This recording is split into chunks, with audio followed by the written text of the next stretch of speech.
Հրապարակում է սեփական թերթիցը թոդված ու որպես բանակցային փաստաթուղթ ներկայացնում։ Այսպես է արձագանքել Խորհրդարանի Հայաստան խմբակցության падգամավոր Լևոն Քոչարյանը կառավարության կայքեջում երեքշաբթի հրապարակված Մեղրիի եւ Ղարաբաղի փոխանակման տարբերակ վերնագրով իբր բանակցային փաստաթղթին։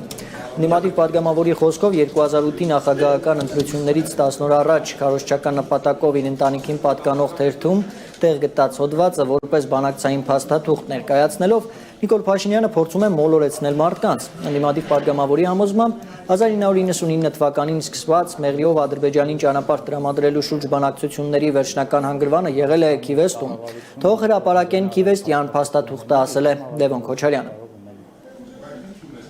Իսկ այն, որ ասում են, որ դա չկա, ես օրինակ չգիտեմ, իրանք դիմել են,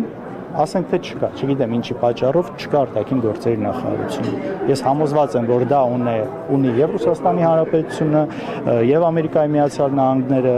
եւ Ֆրանսիան, եւ ԵԱՀԿ դեպոզիտարիան միանշանակ կա, այսինքն իրանք փորձել են դա ունենալ, թե չէ։